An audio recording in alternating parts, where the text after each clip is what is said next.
hablando sobre esta cuestión que Villalobos, ¿qué exige? ¿Cómo remediar esto para Villalobos, no? Justamente el remedio para estas cuestiones que por ahí son inevitables, porque estas cosas van a pasar, de que recaigan sobre el docente la culpa de y también la responsabilidad de arreglar el problema, ¿no? Porque es decir, estas dos cosas recaen sobre el docente desde los discursos que hablan de por qué el sistema educativo está como está. Por un lado, la culpa, entre comillas, y por el otro lado, la responsabilidad de la solución. Entonces, para Villalobos, lo esencial para remediar el efecto, el impacto que tiene esto sobre las emociones, porque en definitiva se trata de eso, ¿no? A nadie le gusta ser criticado en su trabajo, sobre todo cuando uno no puede defenderse por el motivo que sea, ¿no? Porque el que te responsabiliza es el Estado. Vos no discutís con el Estado, ¿no? Como quisiéramos. Entonces, el remedio de esto pasa para Villalobos sobre la reflexión consciente. Es decir, es la reflexión consciente la que, en tanto docente, te va a permitir apropiarte de tu propia práctica, como dice acá, tener el control de tu vida profesional. Esta idea es muy poderosa. Esto es lo que hay detrás cuando yo digo que no me gusta que ningún gobierno y ninguna política me utilice como instrumento para, ¿no? En definitiva, cuando el hecho social es tan grande, te van a utilizar igual, pero por lo menos uno es consciente de por qué tenés que desempeñar tus funciones en las condiciones que tenés que hacerlo, o por qué se te exige lo que se te exige, o por qué te culpan de lo que te culpan. La única manera de comprender eso es la reflexión consciente, la autocrítica, preguntarse por qué pasa esto, de qué soy parte, qué quieren hacer a través de mí, por qué esta situación de pronto cobra tanta fuerza en la escuela como institución, ¿no? Y de dejarse, es decir, que nos empiecen a llamar la atención las cosas. Uno siempre tiende a naturalizar, ¿no? Es decir, esto es así, las cosas pasan así, como muchas veces uno dice, ¿no? Y las cosas no van a cambiar. Eso significa, eso queremos decir cuando decimos naturalizar algo. Los chicos no estudian, los chicos le faltan el respeto a los docentes, y bueno, ahora es así. Cuando uno dice, ahora es así, perdió. Listo. ¿Por qué perdió? Porque deja de buscar formas de cambiar eso que intuye como un problema. Que intuye como un problema. Quizá en la acción encuentre que realmente no lo sea, pero quizás sí. Cuando uno naturaliza y dice de pronto, no, sí, porque ahora es natural, los chicos ahora todos fuman porros, como me dijeron la otra vez, entonces ahora es así. Cuando vos decís ahora es así, entonces de alguna manera dejás de luchar en contra de eso que por lo menos en ese momento vos juzgás como algo que no es conveniente, ¿sí? No hay ningún fenómeno social sobre la faz de la Tierra que sea natural, no hay ninguno. Todos son construcciones sociales, los fenómenos sociales tienen una historicidad que hacen que las cosas sean como son, pero podrían haber sido de otra. Esto es así. Por eso no es natural ir a trabajar, no es natural ir a la escuela, no es natural ir al cine, no es natural hacerse mala sangre mirando la tele, no es natural tener casas con baños como tenemos y hacer nuestras necesidades como las hacemos, no es natural lo que comemos. Nada de eso es natural, ¿no? Lo natural es nacer, vivir, morir, dormir, despertarse, tener que comer, necesitar abrigo, necesitar afecto incluso también, ¿no? Esas cosas son naturales porque tienen que ver con nuestra biología, pero todo lo que podemos juzgar como fenómeno social, todo eso son construcciones sociales que tienen una historia, que tienen un fundamento, que tienen una razón y por lo tanto se pueden cambiar también. Y si se pueden cambiar, no son naturales. No podemos cambiar por ahí la naturaleza, ¿no? Las leyes del universo que también existen. Pero las construcciones sociales, si tienen una historia, es porque han tenido un origen, han tenido una evolución y no se encuentra en este momento. Cuando nosotros naturalizamos eso, entonces dejamos de ver la necesidad de cambiarlo. Y ahí estamos fritos. Los docentes no nos podemos dar justamente ese lujo, porque ¿qué buscamos nosotros? Nosotros buscamos que las personas aprendan. Y el aprendizaje, por decirlo en pocas palabras, no es otra cosa que la modificación de las conductas, ¿no? Un concepto amplio de conducta, ¿no? Eso es el aprendizaje, la modificación de alguna conducta, ¿sí? De alguna conducta. Lo digo ahora de manera general sin definir qué es la conducta, porque para cada corriente de aprendizaje la conducta es algo diferente, ¿no? La conducta humana en general, entendiendo la conducta externa y la conducta interna también, como son las decisiones, la voluntad, el pensamiento, los sentimientos. Entonces, la modificación de la conducta obviamente exige pensar en la posibilidad de los cambios, pero los cambios también hay que gestionarlos, a veces hay que promoverlos, hay que transformar, ¿sí? Este texto y estas ideas están muy ligadas con las que vamos a ver después de Gasalla, ¿no? ¿Para qué sirve el conocimiento si no es, entre otras cosas, para transformar nuestra realidad alrededor, quizá la realidad de los otros? Entonces, no podemos naturalizar ningún fenómeno porque el objeto mismo de nuestro trabajo es provocar, generar condiciones de aprendizaje. Y el aprendizaje necesariamente está asociado al cambio, a la modificación de esa conducta, a algo que podríamos decir a un nivel más integrador, ¿no? De aprendizaje.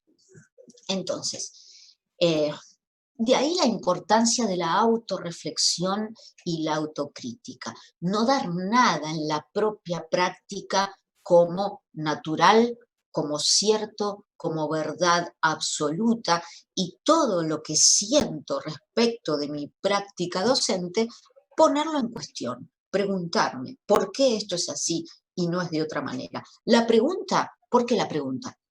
Porque la pregunta es lo que a mí me va a permitir empezar a buscar, ¿no? Toda nuestra pedagogía es una pedagogía de las respuestas, ¿m? Y eso no está bueno. Una verdadera educación, verdadera digo, ¿no? Nos haría trabajar más en la posibilidad de construir buenas preguntas. La respuesta, listo, se acabó. La pregunta es lo que mueve al conocimiento, lo que te hace buscar la duda, ¿no? La pregunta como duda, ¿sí? Entonces, vos te haces una pregunta y supongo que nadie se quiere quedar o se siente cómodo con una pregunta sin responder. Y entonces ahí empieza eh, la verdadera construcción del conocimiento, buscando respuestas. Y lo ideal sería que esas respuestas sean transitoriamente satisfactorias, para después seguir preguntándonos. Y entonces eso va haciendo que nuestro conocimiento se complejice. ¿Mm? Las preguntas. Nosotros habíamos visto en Problemáticas Institucionales un video de las instituciones educativas de Graciela Frigerio. Ella lo había Ajá. dado. Que hablaba más o menos de esto también, de que decía que si las instituciones educativas carecían de sentido era imposible enseñar y que la solución era el problema, había que problematizar lo naturalizado. Exactamente. Ay, cuánto me alegro, Ana, que digas eso, porque a veces, como uno a veces está solo en su profesión, por algunas razones, entonces le da la sensación que es el único que piensa así, ¿sí? Pero no, me da alegría saber que no, justamente por esto de que la docencia es una profesión compartida, que se ejerce de manera colectiva y solo así resulta en esa transformación que todos queremos, ¿sí? Entonces, bien, esto, el párrafo final también es relevante. Ojo que yo saqué párrafos para trabajar ideas, ¿eh? Así lo tomé el texto, para trabajar ideas, así que hay párrafos acá que vienen obviamente del resto del texto, pero así pueden parecer medios descolgados. Es la idea, ¿sí? Entonces, esta última idea de este fragmento dice esto justamente de llegar a percibirse como un agente de cambio. Y estos somos los docentes en relación a la modificación de la conducta. Ahora, fíjense el nivel de conflicto que generaría para cualquier gobierno un docente que se perciba de este modo, ¿sí? Y no estoy hablando de ideología, ¿eh? Estoy hablando de un docente que enseña a pensar para que el otro tome sus propias decisiones. Y esos somos los docentes. Por eso recaen sobre nosotros ciertos discursos, por eso cobramos el sueldo que cobramos. El sueldo siempre, en toda profesión, es un indicador de prestigio, ¿sí? Nos guste o no nos guste hablar de esto, o la idea.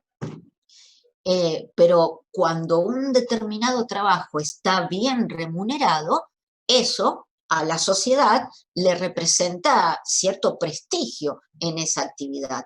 Es por eso que en parte por otras cosas, ¿no? Pero principalmente esa es una de las razones por las cuales los docentes, por lo menos en nuestro país, cobramos tan poco y hacen que andemos como parias de una escuela a otra, ¿sí? Y tengamos los problemas que tenemos para trabajar, ¿sí? Y esto que puede sonar ideológico, pero de llamarnos trabajadores de la educación, el término trabajador en Argentina está muy bastardeado, ¿sí? De hecho, si nos ponemos a cuestionar, yo que cuestiono todo, el término trabajo no representa tanta dignidad como nos enseñan en el discurso, ¿sí? La palabra trabajo está asociada a la esclavitud. Es una historia muy interesante, la del término trabajo. Si ustedes buscan el significado etimológico del término trabajo, van a ver detrás de eso una idea que muy poco tiene que ver con la dignidad, ¿no? Estas cosas tenemos que hacer los docentes, no creernos nada. Cultura, sí, una palabra fantástica. Veamos cuáles son las desventajas de vivir encerrado en una cultura, ¿sí?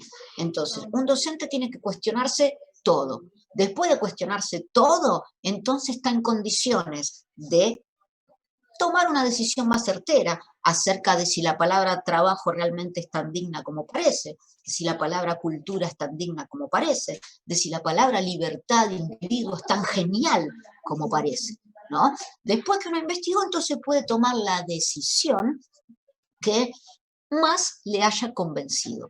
Y obviamente no todos vamos a tomar la misma decisión, y ahí está la riqueza también. Si todos decidiéramos lo mismo sería muy aburrido, ¿sí? Por eso hay que respetar las diferencias. Por eso, porque el otro me enriquece si yo tengo la actitud correcta. Y ahí se caen todos los discursos sobre la discriminación entre cuando tenemos esa actitud, ¿sí? El otro es diferente, yo soy diferente, y esa diferencia es la que a mí me va a enriquecer. El que es igual a mí es igual que yo, y listo, escuchamos toda la misma música. Si fuera por mí, solo existiría Elvis Presley sobre la faz de la Tierra, ¿sí? Genial con Elvis Presley, pero sería el único. Y hay otras cosas que son, no sé si tan buenas como Elvis, pero son muy buenas, ¿sí? Entonces, esa diferencia con el otro es la que a mí me enriquece, a mí, a vos, a ustedes, a todos. Sin embargo, en lugar de ser tolerantes con esas diferencias, negro, blanco y nos agarramos a las piñas. Bueno, es una actitud muy chiquita esa, que nos colocan los problemas que tenemos como sociedad, como parte de los problemas que tenemos. Y estas actitudes que son tan humanas, hay que cuestionarlas y problematizarlas. Porque una de las cosas que nos pasa, y pasa en todos los ámbitos, yo es decir, siempre he estudiado cosas diferentes, estoy acá con ustedes hablando de didáctica, en otro momento tuve la suerte de poder enseñar psicología, estoy estudiando una maestría en gestión empresaria, así que tengo la suerte de participar de actividades con grupos muy diferentes, pero en todos veo lo mismo, ¿no? Todos hablamos de problemas y tenemos un montón de teorías para problemas que siempre estamos en crisis, nunca podemos resolver. Tenemos tanta teoría y nunca podemos resolver el problema que es objeto de nuestro estudio. ¿Y eso por qué? Porque no nos entendemos nosotros mismos. No sabemos qué significa ser humano y no sabemos cuál es la relación entre ese contexto, entre nuestro cuerpo, entre nuestro interior y nosotros mismos. No conocemos lo que nuestro cuerpo hace, que es la principal herramienta que tenemos. Algo que digamos, lo que es el antropocentrismo, se olvidó de eso, ¿sí? Y el plano biológico pasó a un segundo lugar, o a un tercero, y como si la cultura y el arte y la ciencia fueran la creación humana. Esto tiene una historia, en la historia de las ideas, fascinante también. El hombre siempre peleó, sin hablar de religión, siempre peleó con la idea de Dios, ¿sí? Y estamos hablando de ciencia, la historia de las ciencias. Hubo un tiempo donde Dios es ni más ni menos que creador de la vida y el hombre siempre, desde su curiosidad, estuvo celoso de eso. Cuando el hombre crea las ciencias, Galileo, más o menos siglo XVI, ahí es la gran creación, la filosofía y Dios y todo desaparecieron de la faz de la tierra y todo pasa a partir de ese momento, resumiendo pecaminosamente la historia, ¿no? Por el filtro de la ciencia. Y todo lo que no podamos ver, tocar, medir, no existe. Solo existe el conocimiento científico que se maneja por evidencia. Todo eso está genial, pero llega un punto que no es suficiente, porque hay cosas de las cuales no tenemos evidencia por ahora, ni hay tecnología que nos dé una evidencia, ¿no? Por ejemplo, la energía, ¿sí? Un ser humano es 90% energía, ¿m? Y esa energía tiene un objetivo, ¿sí? Que también es el de comunicarnos. Esto también es parte de lo que vamos a ver con Gasalla ya la clase que viene. Y como no entendemos qué es lo que hace el cuerpo humano y cómo se comunica, pensamos que esa comunicación es solo verbal o escrita. Y no, nuestro cuerpo hace cosas más allá de nuestra voluntad y no las comprendemos. Pero no hay evidencia científica de eso porque no se ha estudiado. Hay un filósofo norteamericano que se llama Richard Rorty que dice, si hubiéramos entendido lo que hace el cuerpo, jamás nadie hubiera dicho que teníamos una mente, ¿no? Entonces, bajo el término mente, muchas veces bajo el término alma también, englobamos todas esas cosas que no entendemos bien cómo funcionan. Y eso no quiere decir que no cumplan su función. Entonces, no comprendemos la comunicación humana, ¿sí? Por lo menos en el mundo científico en el cual nos movemos. No comprendemos. Por eso no podemos solucionar ningún problema, ¿sí? Porque no comprendemos las emociones humanas, ni la nuestra, ni la del otro, ni ninguna. Entonces, no podemos solucionar los problemas que tenemos porque no comprendemos cómo funcionamos y cómo funcionamos en relación al mundo que nos rodea, ¿sí? Entonces, malamente podemos, con soluciones muy chiquitas, que son las teorías, abarcar una problemática que es enorme, si se quiere, y que nos excede. que no se excede. Yo estoy, les cuento esto y ya me toca porque si no, como siempre, va a parar a otro lado, pero creo que ya les comenté, estoy leyendo sobre la relación que hay entre el cerebro y el corazón. Yo les puedo asegurar que es fascinante. Fascinante la duda, ¿sí? Pero, como decía Aristóteles, es muy posible que dentro de varias décadas quizás el mundo descubra que el órgano de conocimiento no es el cerebro, sino que es el corazón. Es el corazón el que conoce. El cerebro organiza la conducta, ¿sí? Pero el que decide y el que conoce es el corazón. Solo que los discursos nos han enseñado como el corazón, como esa cosita así rojita, tan linda y simpática que todos ponemos en nuestros estados para el día de San Valentín, ¿no? No, no es eso el corazón. Tiene sus propias neuronas, como las neuronas del cerebro. Tenemos esas neuronas en los intestinos también. Y quién sabe cuántas cosas más hay en nuestro cuerpo que no tenemos idea. Entonces, si no conocemos el sistema, ¿cómo vamos a poder solucionar una partecita así del sistema con una teoría que es muy chiquita, ¿no? Ese es el principal, ese es el gran problema, digamos, y que tenía que ver con eso que hablamos al principio. Estas cuestiones no están en discusión y entonces los problemas siempre los discutimos en la superficie, ¿sí? Acá, cuando lo que habría que cambiar y comprender está en las profundidades, como el modelo del iceberg, ¿sí? Como el modelo del iceberg. Bien, ¿alguna pregunta? Ya me estoy acostumbrando, a hablar con la cámara, pero yo sé que ustedes están ahí. ¿Preguntas?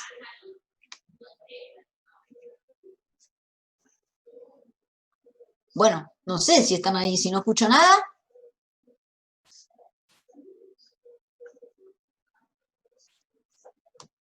¿Seguimos? Estamos, profe, Sí. estamos. Bueno, seguimos. A ver qué tenemos acá. Bien. Bueno, esto, la idea nada más quiero trabajar, ¿sí? Olvidémonos. Ah, perdón.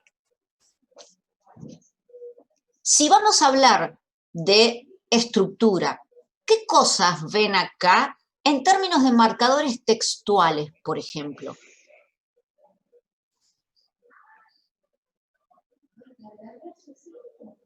Sin embargo, Ahí está está. diciendo algo aparte de lo principal, hay otra forma de ver las cosas. Ese sin embargo que está ahí hace referencia a que algo va a cambiar, ¿sí? Fíjense Perfecto. los marcadores textuales que hay en este fragmento. Todo un marcador textual podría ser... De igual forma, de esta ¿Perdón? forma. Como si lo señalado anteriormente no fuera Sí, suficiente. el Ahí inicio. está. Muy bien, muy bien. ¿Eso qué quiere decir? Esta frase, como si lo señalado anteriormente no fuera suficiente, sin importar, Que está lo por que... decir algo, está por iniciar un texto. O puede ser también, profe, para seguir demostrando, como queriendo argumentar. Exactamente. Esa oración, sin saber qué está diciendo antes, lo que a mí me dice es, va a reforzar una idea. Está desarrollando una idea y ahora la va a reforzar, ¿no?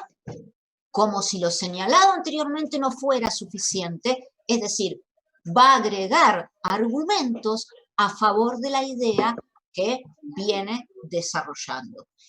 Y en determinado momento, como dijo creo que Ana, sin embargo, ¿no? Ese sin embargo es muy potente ahí, porque ¿qué está diciendo? Si bien lo anterior, la idea anterior, sin importar cuál fuera, porque estamos hablando de estructura ahora, ese sin embargo me está diciendo que si bien la idea anterior es muy poderosa, se puede cambiar, ¿no? Ese sin embargo me va a decir, aunque lo demás es así, sin embargo, pasa esto, que hace que esa idea pueda manejarse, cambiarse, debilitarse, neutralizarse de alguna manera, ¿sí? Así que fíjense qué poderosos son esos marcadores para ir haciéndose, apropiándonos de el mensaje del texto, de los distintos momentos del mensaje del texto. Acá va a reforzar, acá después de ese sin embargo va a contradecir, ¿sí? Entonces, de esa manera tenemos que tomar los marcadores textuales y entonces nos ayuda para ver si estamos comprendiendo bien. Entonces acá lo que me está diciendo, más allá de lo que viene diciendo, es que todas las políticas y las disposiciones y normativas tienden a culpabilizar de alguna manera al docente del fracaso escolar. Pero, sin embargo, el docente, a través de su práctica reflexiva, tiene la posibilidad de cambiar esto, ¿sí? Entonces, en ese razonamiento me guían estos marcadores textuales, ¿sí? Fíjense que lo hicieron muy bien, los detectaron muy bien. Es que es sencillo, cuando uno los reconoce, entonces puede navegar en el texto, ¿sí? Y rescatar el mensaje de una manera certera, ¿sí? Muy bien, muy bien. Así es como los tienen que ubicar y utilizar. Y van a ver que la lectura global casi se facilita bastante, ¿sí? Por eso se llaman marcadores o pistas textuales, porque me guían, porque me hablan, ¿sí? Aparte del contenido, me hablan de la estructura con la que está, la que está desarrollada ese contenido, ¿sí? Bien, muy bien. Al toque los identificaron, muy bien. Bien. Esta es una idea, nada más, ¿sí? Una idea así la descolgamos del texto, que marca una postura del docente, ¿sí? Hay docentes, y es sencillo, y ustedes van a ubicar esto algunos ejemplos, hay docentes que se constituyen como obstáculo entre el estudiante y la materia, ¿no? Esto pasa mucho en los ambientes universitarios, por ejemplo, con personas de mucho currículum, que son profesionales, no sé si todos son docentes, y que dicen, bueno, acá estoy yo, ¿sí? Y vas a ver que esa materia se la llevan todo el mundo, ¿sí? Costos, por ejemplo, porque está el profesor de costos que escribió 5 libros y nadie aprueba con él, ¿no? Ese docente generalmente, sin decirlo, obviamente no lo va a decir, yo soy un obstáculo. No, ese docente dice, el que se sienta acá en esta mesa va a tener que saber, va a tener que saber tanto como yo. No competís con alguien por ahí que escribió 5 libros de un tema. Entonces, ese docente se concibe como un obstáculo entre el objetivo del estudiante y la materia. Y realmente funcionan como un obstáculo. Pues yo conozco muchas historias de estudiantes que dejan una o cambian de institución porque directamente no pueden rendir ni por 5ª vez una materia con tal docente, ¿sí? En cambio, un buen docente es un facilitador del aprendizaje. El docente no es un obstáculo, sino que se va a poner a la altura del estudiante y lo va a acompañar en su proceso y va a generar las condiciones para que ese estudiante aprenda lo que necesite aprender, ¿sí? Entonces, eso es un facilitador, alguien que detecta por qué el otro, de momento, y por decirlo de alguna manera, podría no estar aprendiendo y le va a generar las condiciones para que aprenda. Por ejemplo, digo, no sé, caso me acuerdo una vez en historia, ¿sí? El texto de historia que usaba el profesor era un imposible para nosotros que éramos chiquilines de primer año, ¿sí? Alperín Dongui, me acuerdo que era el autor, un historiador argentino tremendo, pero imposible de leer para quien recién empieza a estudiar. Entonces, el profesor, hay docentes que tienen, no, yo, Alperín Dongui o nada, listo, es un obstáculo, ¿sí? Porque va a ser muy doloroso transitar el camino hasta entender un autor como Alperín Dongui la primera vez que lees en toda tu carrera universitaria. En cambio, un docente que auspicie de facilitador, sí, te va a dar Alperín Dongui, pero al final, antes te va a enseñar un vocabulario, antes te va a pasar por autores de menor complejidad, antes te va a enseñar una metodología para que puedas abordar textos de complejidad creciente. Eso hace un facilitador, te genera las condiciones para que puedas cumplir lo que te está pidiendo, ¿sí? ¿Me explico? Esa es la diferencia. El que se pone como un obstáculo para decir, mira, vos acá tenés que saber esto, pero no te dice cómo, ¿sí? No te dice cómo. Hay una frase que a veces decimos los profes, se va a cortar y entramos al toque con la otra, ¿no? Con el mismo link. En la educación, el único que pregunta es el que tiene todas las respuestas, ¿no? Es una trampa terrible, ¿sí? Entonces, el facilitador facilita y hace que vos puedas aprender. El que se concibe como un obstáculo que controla o que pretende controlar todas las variables, bueno, ese te va a hacer sentir el fracaso. ¿Mm? ¿Alguna pregunta de esto? Que eso no quiere decir, profe, que se recorte contenido. El facilitador no recorta No, contenido, da no, lo no. mismo. No, Da no, lo no. mismo, pero te conduce, digamos. Bien.